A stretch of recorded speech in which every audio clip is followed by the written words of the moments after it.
The first step was inviting 30 friends that I called and just said, look, from now on, I am doing your grocery shopping. The pain was real. All my friends would ask me, please don't stop doing the service. We constructed the whole business using reverse engineering. This is a low margin market that has a long break even. So the investments must be huge. We were competing with Happy, for example. We were competing with giants. It doesn't matter your size, it matters how well you beat the competition in a specific thing. And that's where you should focus. But one thing I would say that we didn't do well is we were too worried about having the majority of the company throughout the different investment round. It's very dangerous to have someone in the table that strategically could buy you. Someone that at some point, if things don't go well, it would be a good move for them to buy. I would say I work with applied innovation. We are living in very exciting times to be creators. We have technology tools that really empower us to do things that were unimaginable 5 years ago. So I would strongly suggest that people take that chance and start learning and building with them. I feel like a kid in the playground with so many different toys.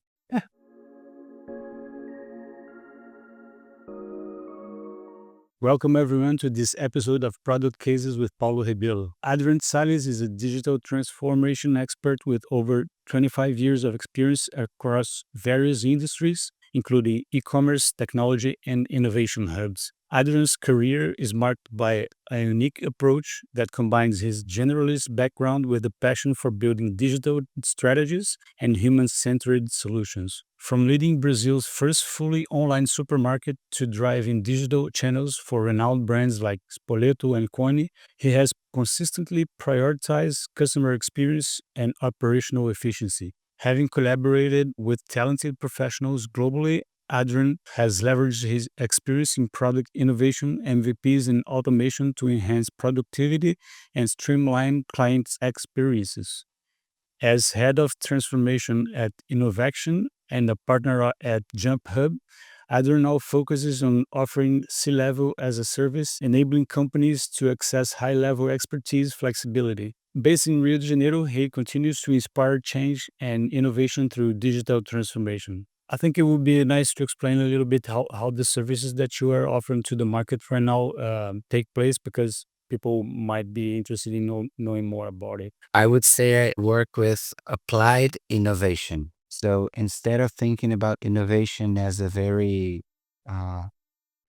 very long project, I I tend to bring to the projects the idea of very fast iterations. So instead of worrying too much about the ideal solution, you must worry first about a solution that is better from what you have today. So the C level as a service, I see it as value as a service. So I get a company that's having a problem, either a company or a entrepreneur who wants to bring a specific idea to life. So I'll help him develop the MVP itself in terms of the strategy and what is it that you're going to really build. And then using no code tools, you have the possibility to really build it without the software house. Either when I work with entrepreneurs or companies, I'm always building something in a very practical manner. So it brings value in a very fast way. Yeah, I think so. You help them to structure the thinking to build a lean thing and cut out the noise, or right, the excessive parts. I imagine that it's a common scenario, right? Yeah, yeah. One thing that I joke about is that where there is a person, where there is an Excel sheet and a process that depends on those two things, that's where I give the most results. Because I'm talking about building digital solutions that uses technology that's commonly available, like AI and automations, and I mean things that are very available today, and I bring that to businesses of all sizes. I mean, it's not about the digitalizing the whole business. Sometimes you just need one piece of it. So that's where most of my projects are. Nice. So before we start to talk about the case itself, I'd like to contextualize how I relate and why I became interested in knowing more about this story. So not sure if I mentioned it before, but I participated in the first batch of Startup Hip Rio, which is a program to foster entrepreneurship here in Rio de Janeiro. And there we had like many startups, and one of them was called Retail 21. There were two brothers aiming to create an intelligent shopping cart for supermarkets. Um, I think I held it for a while, but one day I couldn't help but be honest with them. I said like I think the future of the supermarket is not having to go there at all. I wasn't sure how they would take it, but they listened and immediately pivoted to a new concept where they made the shopping on the behalf of the clients and delivered it to them. It gained a little bit of traction, but they didn't pursue it. Uh, some time passed by. Amazon acquired the Whole Foods, and they launched the button, that physical device. Yeah. I don't know it. Dash. Yeah, the dash. Yeah, Yeah. Amazon Dash. Yeah. yeah, to do just that, like for each item the customer ran out of. Then that key showed up with distributed stocks and 15-minute deliveries. So this was always a market I was interested in, and also a huge market, right? Because a large percentage of the expenditure of an adult is in food and groceries. So Adrian was there in the trenches. So I'm very excited today to talk about his journey and on using technology to improve customer experience on a very traditional industry. So, how you start the story, Adrian? Yeah, I would say that Zipp's story starts back in 2014 with me being upset with the delivery service provided by the main players of the market. That was the kickstart point for me, like being mad that I would get a service from the player A and it would be very, very awful. And I would switch it to the player B and the experience was at the same level. So I would have to switch between A and B, choosing between the worst one or the one that I was angry the least. So that was, I would say, that was the kickstart for me. So since I only wanted to solve the problem but didn't know the problem, the first step was inviting 30 friends of mine that I called and just said, "Look, I just got news for you. From now on, I am doing your grocery shopping." My wife tells it, "I don't care. You are my friend. I have to do this. I have to understand how you like service. I will buy your grocery list going from the cheapest supermarket to the most expensive one so I can deliver the full list to you at the optimum price and you will only pay for the product. You don't have to pay anything less, more." So I did that for 30 friends and I did it myself. And every time I would deliver grocery shopping, I would ask only one question, which is, what does this service must have in order to be incredible? I don't want something that you just like. I want something that you love as hell. So they would say, I have to be able to buy everything, vegetables, laundry, refrigerators, everything. Okay. So they would tell me, the price must be a competitive price. I must have it delivered at a certain time. I don't want it delivered in the morning. I want it delivered between 9 and 11. I want to be able to do that. I want a delivery guy that is as a Gentile and helpful as you, Adrian. So they would tell me that. And they would tell me all sort of things like, I want to have it delivered very organized, not a bunch of plastic bags that gives me a lot of, well, they would make all those solicitations. Since I was doing the delivery myself, I could make them happen. So instead of delivering with plastic bags, I would deliver using returnable bags that I would separate between cleaning stuff and food stuff and the yogurts and these kind of things. They would come in thermal bags So I could make all those adjustments by myself. And so for 3 months, I did that. And I felt like the pain was real. Like by that point, all my friends would ask me, please don't stop doing the service. And I felt like there was really a need for that service in the market. So I convinced 5 friends, the common triple F, like family, friends, and fools. So I convinced them, and each one gave me 50,000 reais. So we got 250, like 5 of them giving 550 each. And with that money, we bought uh, a Fiat Doblo, which is a delivery car, a very small delivery car.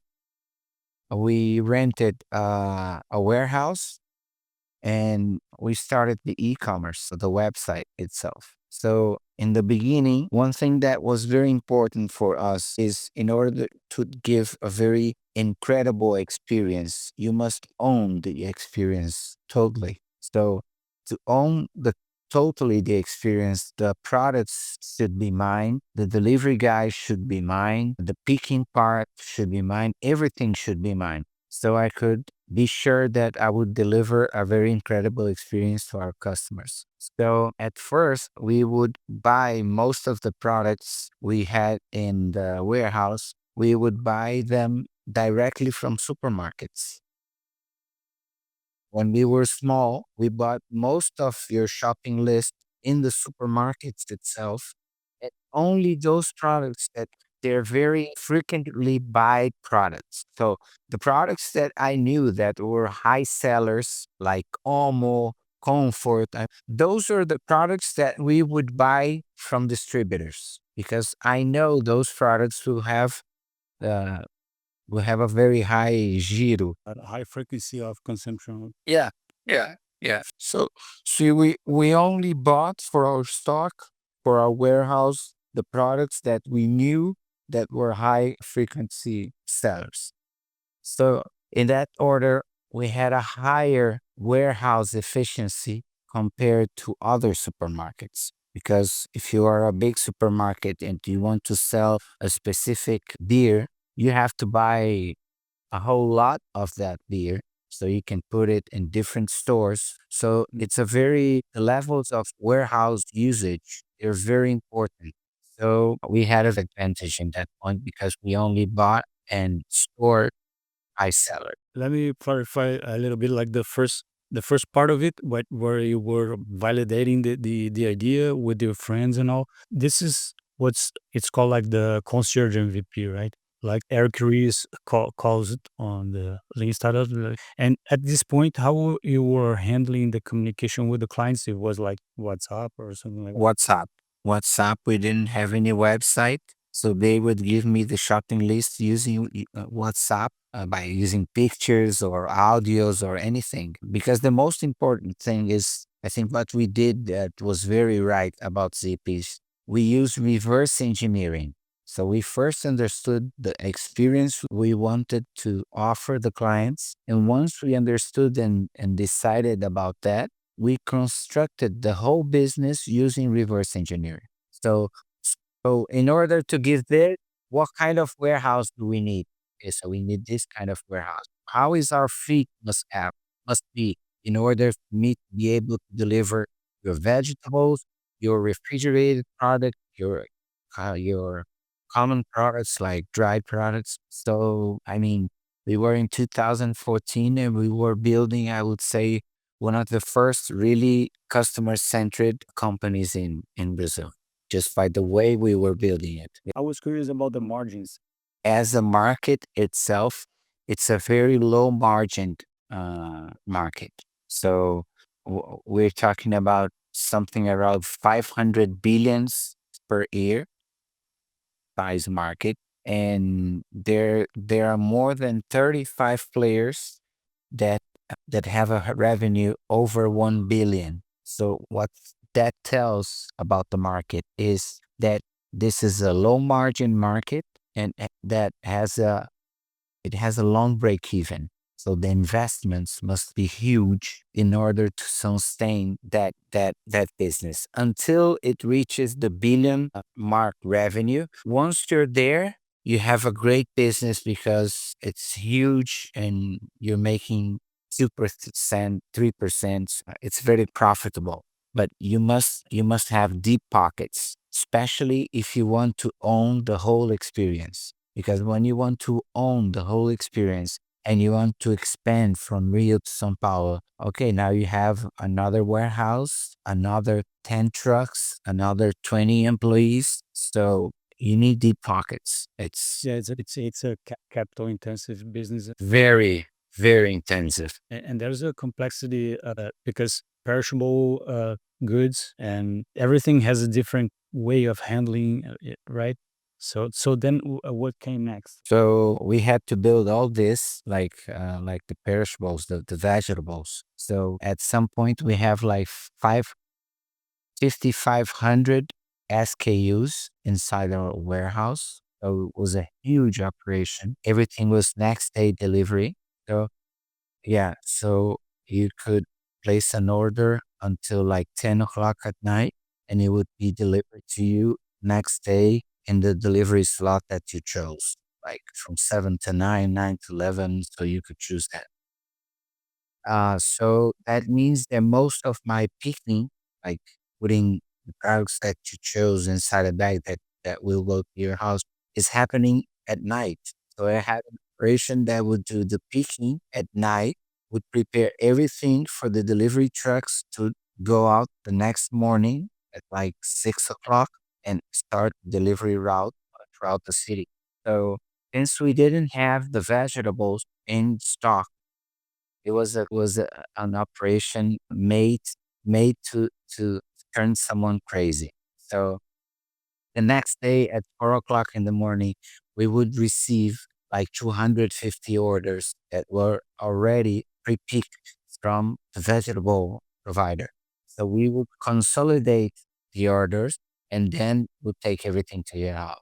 So everything was picked. It was a very, very logistics and operations intense business, very, very intense. Both my partners were from, I met them in Souza Cruz, which is British American tobacco, and they were logistics and supply experts. So that made a huge difference. So we made that operation, made it happen. And after a year, we received our first investment, something around R1 million after a year of the operation. And we just kept growing the business until we reached the COVID pandemics. That was when the model was really put to proof. Like it was designed to be totally online. So that gave us advantage in terms of how well we manage our stocks. That made a lot of difference in terms of how long did it take to pick an order from a client because we were competing with Happy, for example, and Yeah. Happy doing their picking inside of a store, competing with other clients inside of that store. So that's when you're just doing the picking for one order, that's not a problem. But when you escalate that and are doing like 100 orders inside the supermarket at the same time, you turn the supermarket into a hell just because of the happy operation. Because they take like 10 to 15 minutes to take all the items because the supermarket is not organized for picking. It is organized so that Paulo goes in and just takes a walk and goes into this alley and goes into that alley and end up buying a lot of things that he didn't want. So a supermarket is not optimized for picking, and Zip was totally optimized for picking. Yeah, it was like a warehouse, right? Yeah, yeah. It was a warehouse in Caju, close to San Cristóvão, which logistically it was like a gold mine because you can go from there to almost anywhere in the city. You're very well placed in terms of logistics, and everything was built for delivery. So those seconds counted for Zip. That was a metric that we were keeping watch. Like, how long does it take to to separate an order. So we would compare that with how much did it take inside a supermarket. So when we had COVID, we performed very well. I mean, the model itself proved to be right. Like it made a huge difference because we had like people waiting for like 30 days to get an order from the biggest competitor in Rio de Janeiro.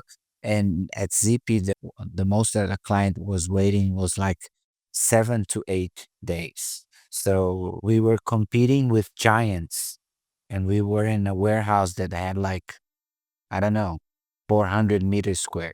So it was small, but very efficient for that purpose, to be online, to be able to take the orders online, to be able to do all the picking, all the consolidation, to do all the post sale, because you're talking about grocery. And one thing that plays an important role in the project was how we handle the clients. I mean, the experience had to be incredible.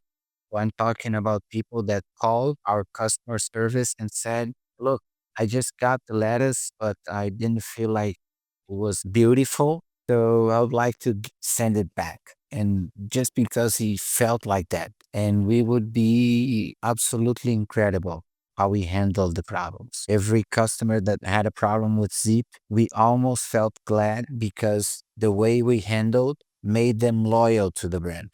Like we had a lot of clients that were having problems, and they were our most loyal customers. They were the ones that were talking about Zeep in the social media. We're talking about our delivery guys, and all marketing at Sleep came from mouth to mouth. I mean, from our customers talking about Zip. We almost did no investments in terms of social media, SEO, and all that things. Almost anything. That might reflect the level of frustration that the people had with the status quo in the delivery, especially here in Rio, right? Because I tried them as well and not good. But I was curious to get your take on why that happened. It seemed like they were like a traditional company that was trying to make the leap to the digital world, but I don't think it worked 100% well for the experience. I don't know if it was a digital product problem or the way. I don't know. What do you think? I would say it has to do with the reverse engineering. One thing is to have a whole operation that's store centered, like Carrefour, for example.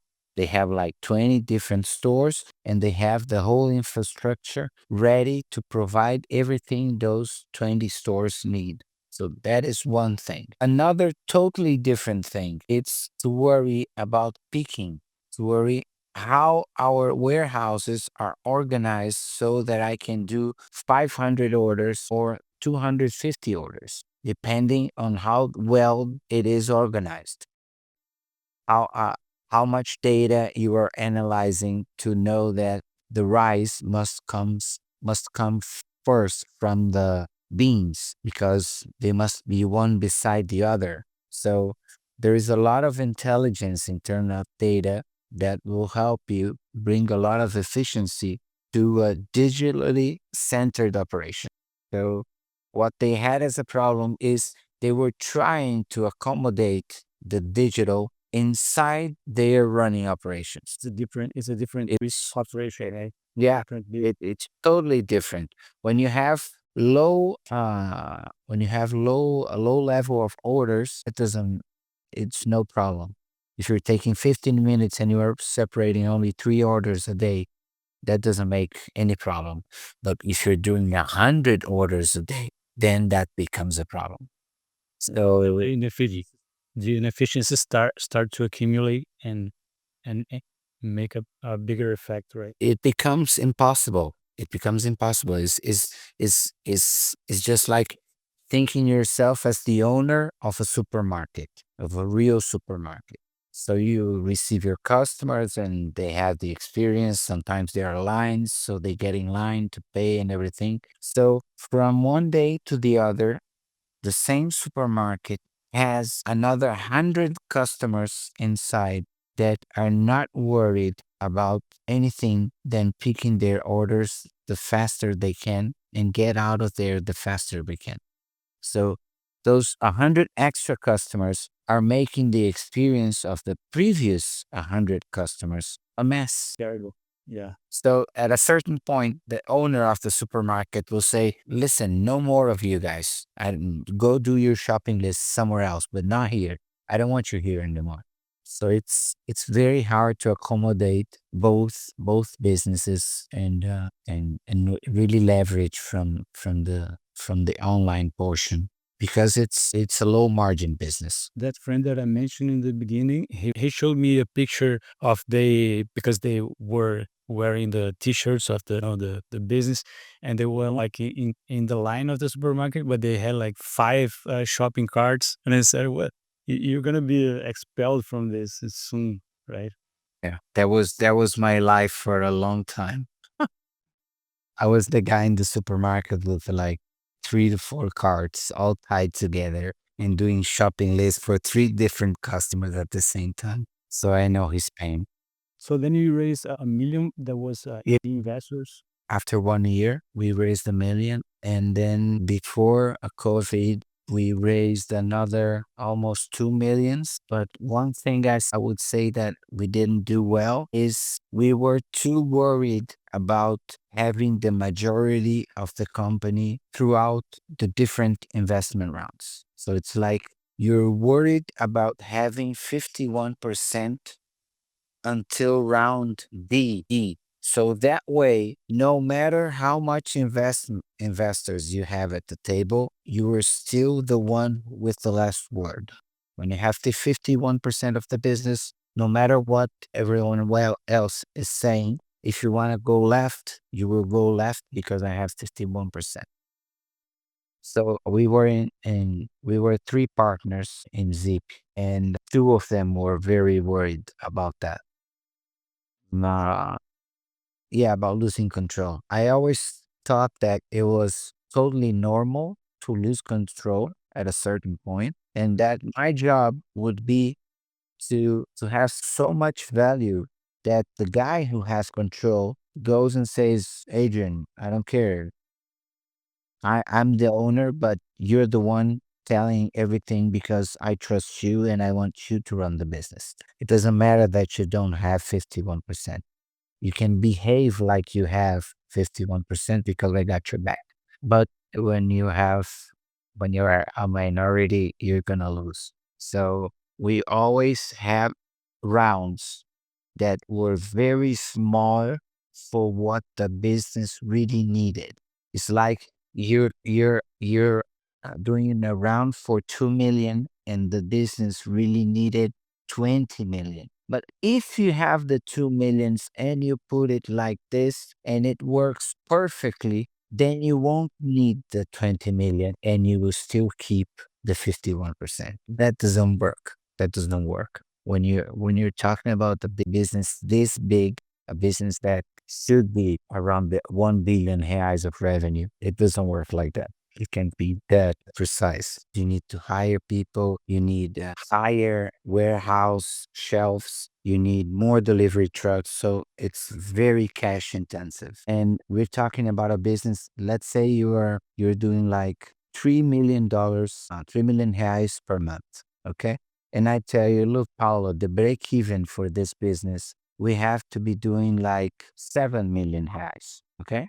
Until we're doing 7 million reais, that means that every month we have to put 100,000 reais inside the business. So until the 7 millions per month, every month you're putting 100,000 reais. And like you're putting 100,000 reais, not to grow the business, but just to maintain the business, just to be operating with 300 orders per month. Okay, so you're putting 50,000 reais every month so you can deliver that because you will only break even when you're doing like 6 million reais.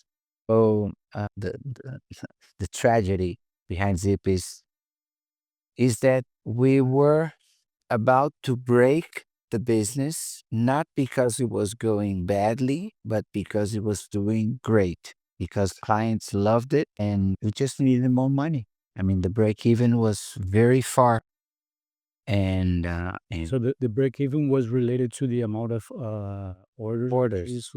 you could fulfill on an monthly basis, right? Yeah. Orders, clients. So it's cost of acquisition. It's just how much that it costs to go from a base of 1,000 customers to a base of 2,000 customers. But if you're going to 2,000 customers, now you need three extra delivery trucks. So you were putting 50, and now I'm asking, okay, aside from the 50,000 reais, now I need 100,000 because I need to buy three trucks and hire six other employees because we now have more orders. The logistics at the time was not developed as the last mile like it is today, right? You had No, it was totally, yeah, it was like totally orders ours. yourself. Yeah. Yeah, yeah. Every delivery truck was doing like 32, 32 orders per day in two different shifts. And we had like 12 delivery trucks at the same time in the city. So what I'm hearing is that if you grow the business, the cost will go together with it because you own the logistics, so it's hardware, it's trucks and drivers. Yeah. Okay. Yeah. If you have a big player, like let's say Carrefour, and Carrefour starts a totally online operation in Rio Grande do Norte. Okay. So it's starting from scratch. That operation will be deficitary for a long, long time until they reach a volume of 10 million reais per month. The price of the circus that you have to be settled to do that thing, it's too expensive. It's enormous. So the easy thing is no, no, okay, don't worry about the delivery. Just get anyone who wants to do the delivery, pay him something, and let him handle that. It's easier, way easier. Not that it's easy, because when you're doing like iFood is doing, the size of the thing is enormous. So even doing like that is a huge challenge, but it's way easier than if you're doing it yourself. Way Yeah. easier. So sorry I took a tangent here, but let's go with No, no worries. sorry. Yeah. Okay. So in the pandemics, we grew like 5 times in 3 months, and it was the closest I came to become absolutely crazy, but I didn't. And we continue growing the business for another year and a half, and until we reach that point of breakage. We were like discussing, okay, so now we have money for another 15 days, and after that we don't have any more money. That's it. And we were never the kind of startup that had huge rounds of investments. Our rounds were very small. We had like around 4 million reais, like 6 months before that. And we started to look for someone to buy the business. So And two rounds, the yeah, total of yeah. two rounds. The first round of 1 million, well, the first one of 250,000 with the five friends. Then another round with of 1 million reais that came from a big distributor. Then we had another round of maybe 1 million, 1.5 million. I don't recall exactly, but something around that. And then a last round of almost 4 millions, like 6 to 8 months before we sold the business. So At the end of this period, you mentioned you had like 15 days of working capital left. yeah, so it was like juggling, like deciding what to pay in order to get an extra life, so we could have the time to get a deal done for the business, like to try to sell it. The last thing you want to do when you have like a business with like 90 employees and a lot of things, it's to break the business, because in Brazil that means you're gonna have a headache for a long, long time. So we need to buy time in order to find a buyer for the business. And we actually closed with this big distributor that was in the first round. He took on the business at the beginning of 2021, like January 2021. The distributor that bought the business was previously a partner of you. Yeah. he was buying the whole business for himself. So which is something that I would be very aware in future. It's very dangerous to have someone in the table that strategically could buy you. That is something very aware. To have someone at the table that at some point, if things don't go well, it would be a good move for them to buy. Okay, got it. You mean Yeah, like having one that could buy your business close enough that they're seeing that you're running into trouble can have they have a good bargain on the deal, right? exactly, exactly. They leverage from your misery. They make a good business from your misery. And but I think it was a very well learned lesson. And we took the chance. That's the point. That is a risk, but a risk is something that can happen. It's not something that will happen. So in some cases, it makes sense to take the chance. But that was most of the story. Nice, nice, man. Yeah. It was a huge journey that you took. And I love the concierge MVP part because entrepreneurs out there, many of them don't realize it that at the beginning, if you're providing a good experience to the customer that you're validated with, you can do that with a few customers, and you're getting lots of valuable qualitative data, right? Just like you did, Yeah. Yeah. and you can go from there. Yeah, it doesn't matter your size. It matters how well you beat the competition in a specific thing. You don't have to be better than the competition in everything. But there is one thing that you are way better than everyone else. And that's where you should focus. So for that, for us, that was the customer service. So our delivery guys, they had the fastest training in history because since I was a delivery guy myself when the business started, nothing more fair than for me to give the training on how they should behave with the customers so they should behave like I did. And I was talking about very modest people who lived in communities in Rio de Janeiro, very close to Caju. So we're talking about people that didn't had very good experiences throughout their lives. So I would ask them, I would say, look, this is the fastest training you ever get, and it's the easiest one as well. Because the only thing that I expect from you guys is that when you see the customer, you tell him a good morning that is so special that will make him think, wow, that was a great good morning. That guy was really special the way he told me that. From that point on, I just want you to behave accordingly to the good morning you just gave your guy. They could do anything. They could go downstairs at a shop, buy a egg cart, and deliver that to the client because they broke it on the way up. So they could do anything. And that was magical. That was absolutely magical because our delivery guys, they were the best, absolutely the best. And they were the most commented resource inside Zipp. Clients would always talk about our delivery guys inside social media. Oh my God, Marcos Paulo is great. I just love him. What a cute guy. He's so gentle. He's so no sei quê. So it was something that really made a difference for Zip and something that we achieved just by challenging how things are done, how you should treat your employees. Like, I didn't treat those guys as stupid people. I treat them as very intelligent people and very capable of doing an incredible service for someone. I just believe that in them and let them prove me wrong. And the thing is that they didn't. They didn't prove me wrong. Right on the contrary. Yeah, usually it's the opposite, right? Yeah. People go people like don't trust and it's command and control and everything. Yeah, Yeah. the the preset is to assume that you are stupid.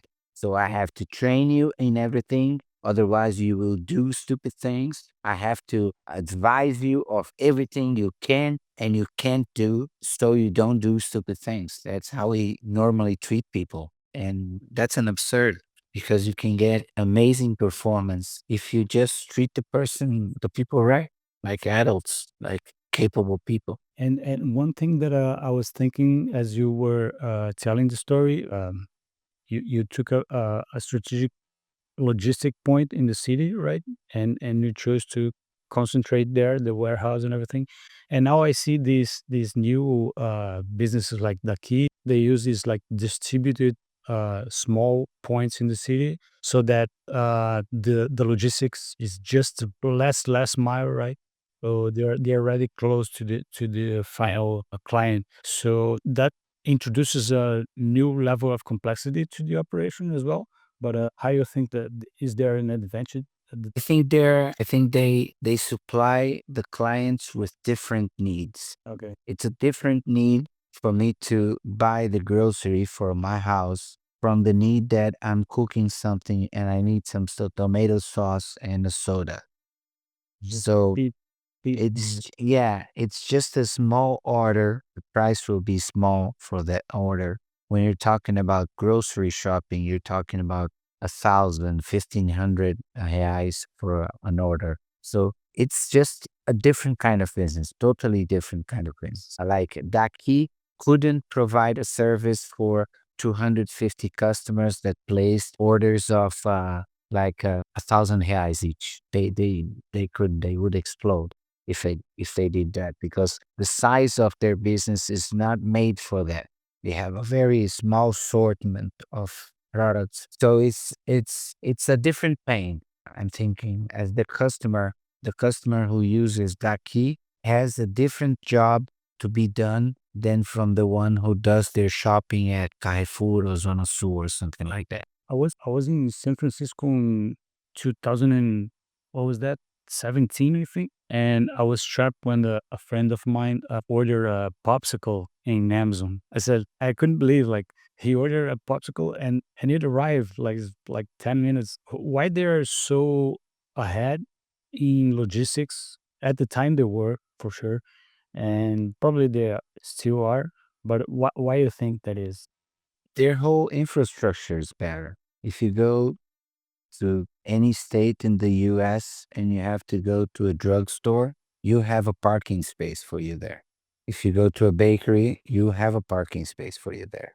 That's totally different from what we see in Rio de Janeiro or Sao Paulo or the major cities in Brazil. It's a total mess to do that in Rio de Janeiro. So that's why we see the kind of operation that we see today, because it's not viable to do that because of our traffic, especially because of our traffic. But I think that they're all different business models. Like that key is a business model where you can buy a popsicle. You can buy that in that key and they will have it delivered for you 15 minutes. I mean, customer will always buy convenience because you're selling time at the end of the day.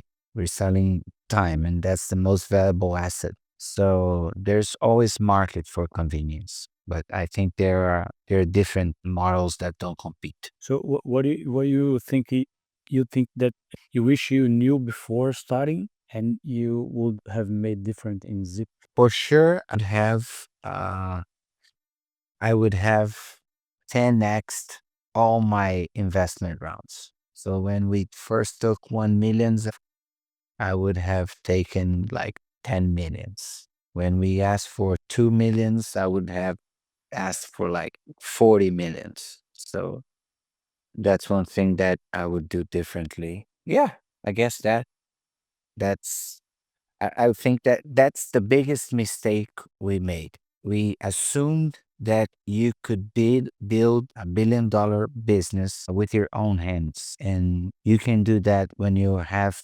technology centered products, when you have operation centered products. That's simply not possible. You must have big investment so you can build big business. So I was curious about like this part of the business, the digital experience of the customer. I can imagine that this part, the technical part, you had to deal with a huge database and maintain a large amount of items, and how was that, and how you leverage the data analysis if you was doing that already? Yeah, well, the whole technology solution was proprietary as well. So it was developed with software houses that so we had access to everything. So this played a very important role for for how well we manage our stock, and what I think made a huge difference in terms of how we handled the product, the digital product itself, the solution was the fact that we were doing all the the post sales. I mean, everything was being treated by us. Before the pandemic, I was doing it myself. So every client that had a problem would talk with me on WhatsApp. I still have like 2,000 clients on my cell phone to this day. So we paid a lot of attention to that in terms of having a close look at the problems that we were having with the most frequency. Like we were breaking eggs too often. Okay, so what must we adjust in the operation so that we don't break this much eggs? We're being late for a specific part of the region very frequently. So how can we make this better? So we were insane about make customers happy. So we used all the information that came from the problems that we were handling in order to keep developing the operation infinitely. So we were constantly improving the operations from the feedback that we were getting from our clients. So I think that that played a very important role on how we developed the product itself. So for example, at first we would deliver, you could choose if you want the order delivered in the morning, at in the afternoon, or at night. You could have only three slots. And the customers would say, "Oh, I need more than that. That's not enough for what I need. I need from 7 to 9, and 9, 11, 11 to 1, 1 to 3, and so forth." So when you have a very open communication channel with your customers, they're actually telling you all the time what your product must have so that it is incredible.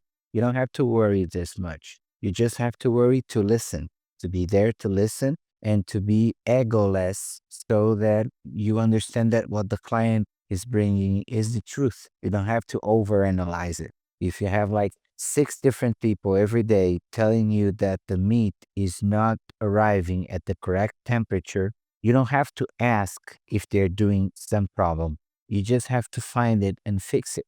So now you need extra ice on the thermal bags because that will keep it fresh until the client. So I would say that played the most impactful thing in Zip's life. So I was always curious with the drive-through model. You know, like I think it could be used for more things, don't you think? Have you thought of that, like order and pickup? I see that they did that for supermarkets. I saw that they had that one time in France, but in Brazil it is not common. Yeah, the opportunity exists, but the problem is in Brazil to make it viable. We have a real estate problem. So, in order to solve the real estate part of that problem, it makes it financially unviable. So, that's the biggest problem we face in Brazil because, in terms of Real estate insecurity as well, right? yeah, yeah, but mostly real estate. Imagine doing an operation like that and having to find a place in Ipanema to set up your operation. Yeah, that's impossible. And it's impossible. I mean, it's going to cost too much. And in other countries, you have that a very lower cost, so it's viable.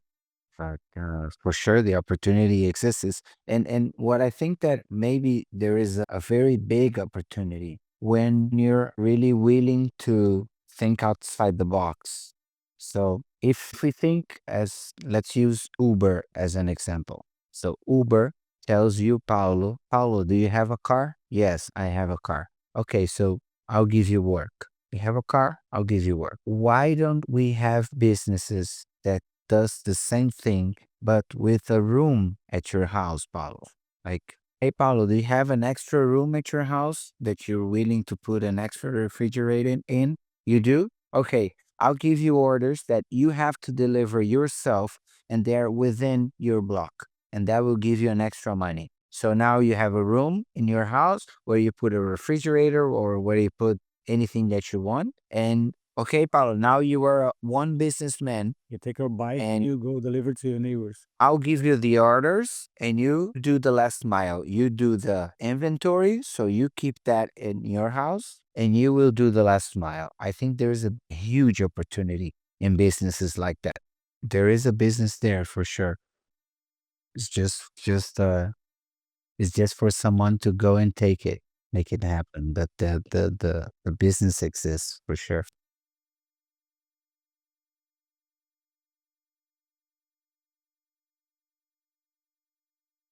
Yeah, well, first, thank you for the opportunity. It was great talking about this journey with you. Anyone can reach me in LinkedIn. I have a very easy name to find, so it's not hard to find Adrian Salles inside the social media. And I would say the message would be: I like to think the world as we know it. It is like that because someone else has decided to build it like that.